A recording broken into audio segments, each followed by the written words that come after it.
The Liberal leader Mark Carney has announced a housing plan aimed at doubling the number of homes built annually in Canada to 500,000. Our guest is a long-time housing researcher, and of course, this brings back memories of Canada's program after the Second World War of building homes rapidly for veterans.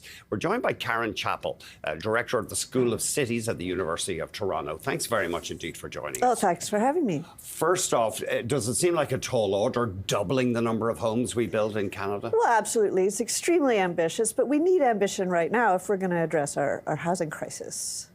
Yeah, that's interesting. Yeah, because tinkering at the margins has not really done much. We haven't seen an upsurge in house building, despite all the lip service from politicians. That's right. And we need a World War II era type initiative. And that's why I think this is on the right track. Those homes that were built for the veterans were small. Will people settle for homes of that scale these days? Well, there's been some interesting research on that we don't build the starter homes that people used to see after World War II. We don't have that product. What we have is small homes, but they're in condos. They're not for families.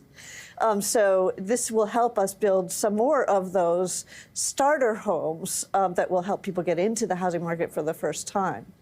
But I do see housing developments when I drive around the province of Ontario. I mean, they're not starter homes? No, a lot of them are actually too expensive. I mean, the median housing price is over $1 million in Toronto region, so we're actually cutting out not just low-income households from home ownership, but also moderate and middle-income households.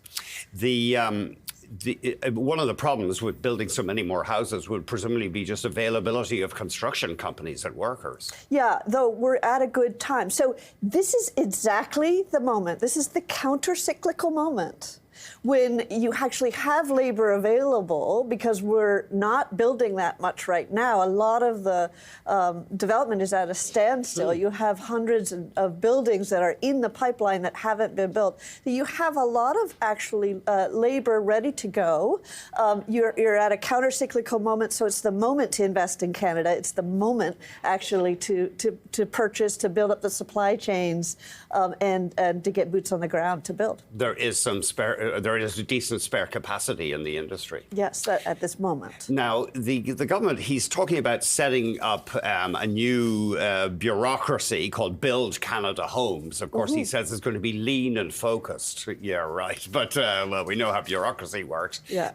But it seems aggressive. I mean, the federal government has been out of the housing business for decades. Yeah, well, so the federal government and federal governments in the U.S., in the U.K., in Australia, all kind of got out of the housing business. In the Anglosphere, we call it. It was sort of a trend. Let's see what the private market can do. And the issue was that affordability issues actually got worse. And so maybe we made a mistake. And in fact, some of the tax incentives we had in the 1970s to help us build multifamily apartment buildings, we took those away. Let's put those tax incentives back in place. And this is a hard lesson that we're learning across these places, that we to scale up, we actually need some public sector involvement. So there was this MURB tax incentive in the 70s. So that was for building apartment blocks, essentially? That's right. Multi-unit residential buildings. Not huge, not but you could build a modest apartment building with that tax credit. But it incentivized a lot. It built up that kind of industry, and we need to do that again.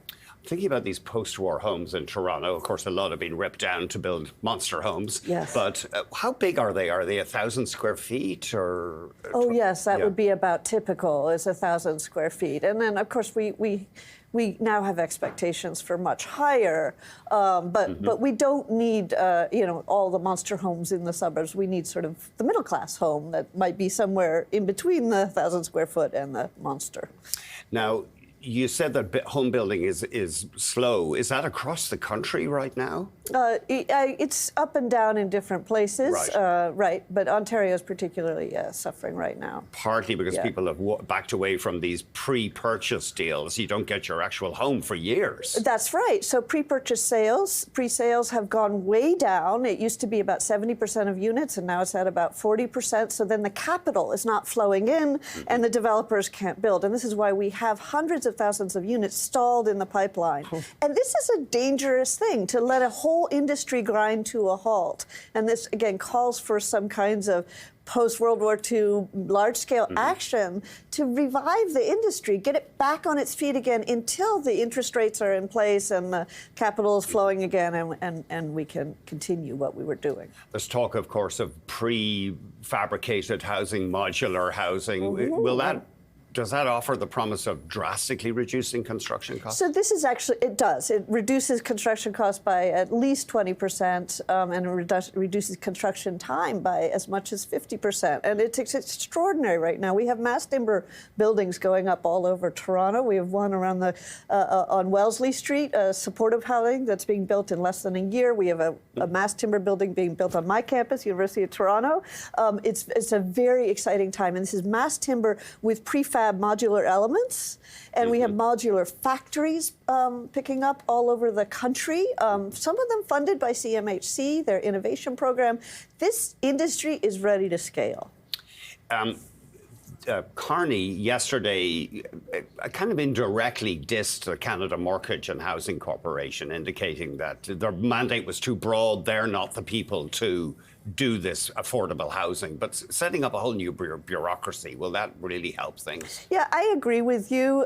We tend to multiply our bureaucracies in Canada. Because with they all have to have program. a leader, and the leader needs an assistant, and sorry, That's carry right. on. But yeah. I totally agree with Carney that CMHC is a monster, and we need to kind of break it into its different components. And to build, I think we need private sector involvement in a serious way. We need to, and I would hope that Build Canada Homes is going to be led by one of our amazing developers in Canada that has the experience to build quickly. Not just some political, bureaucrat. Yeah, or I was going to say party hack. But That's in right, any party case, hack, yeah. yes. Karen, thank you very much indeed. Thanks for having me. Karen.